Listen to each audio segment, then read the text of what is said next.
there, welcome to or welcome back to Tiff Reads Books, where I read books and I talk to you about them.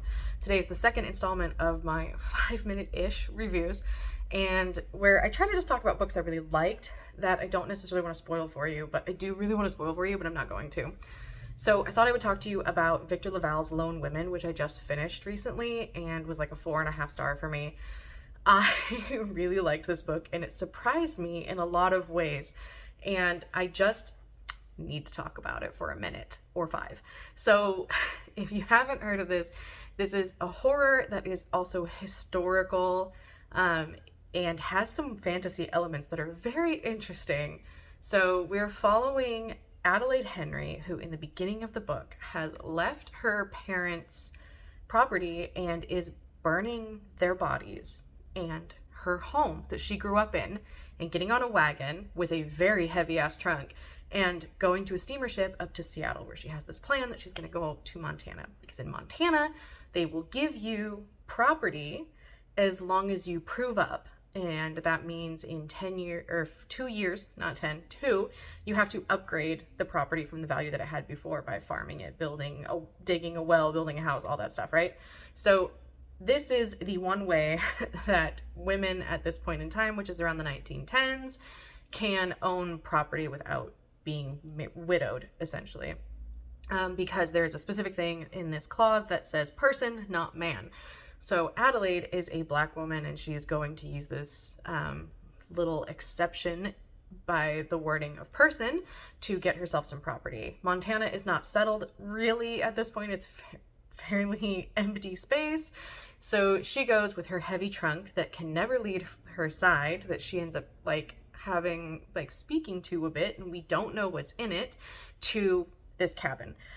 And because the last person either passed away or gave up, I can't remember which it was, so she gets the property for like $100 or something like that, because it's already got a well dug on it. So she goes to the cabin and she ends up meeting her neighbor, who is called something. Neighbor meaning a lot of different things. It's the closest person to her, but lives quite a distance away. And she has a young child named Sam. And her and Sam come to visit Adelaide and have kind of a rocky start, but end up being friends. And then it is Adelaide kind of meeting some other people that come through that ride by her property while they're ranching and things like that. She settles in a little bit, and then she ends up, one of the ranchers that comes through, she has a overnight encounter with, and he opens up her trunk and something bad happens.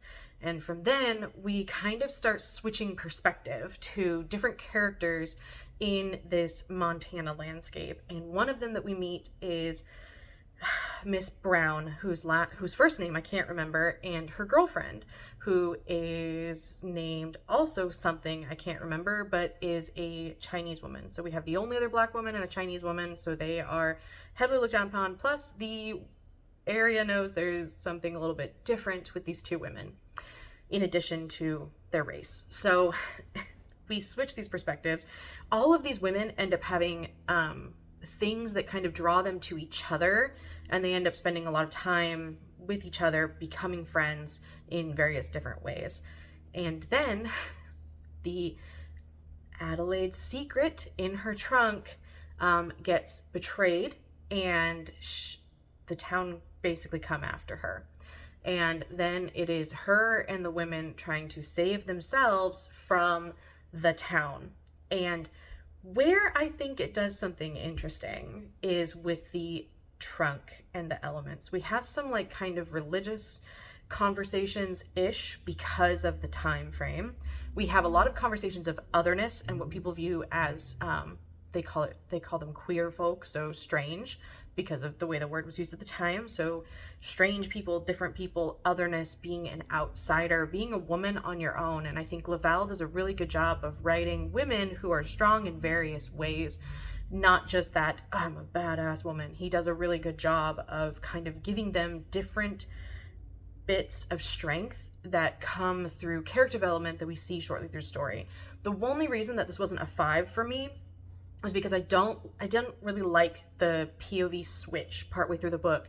For me, I really either need to stick with one character all the way through, or I need to start off with multiple characters. Otherwise, I just find it a bit losing in the rhythm. Like it's not so much jarring, but it's just the pacing and the rhythm that I was enjoying, I now have to switch up. And so at least if I know going in the POVs are going to switch constantly, I can get the rhythm of each character. Where when we're doing it partway through the book, and for a kind of short book, it was about a 9-hour audiobook, I think it makes it a little bit difficult. So I really liked it for that aspect. I liked the way that we dealt with women having to find a way to stand up for themselves. I do wish, again, it wasn't just supernatural element helps women, but I really do like the supernatural element, and I think it was a twist that was really, really worth it. So I recommend reading this if you haven't already, and I'll see you again soon.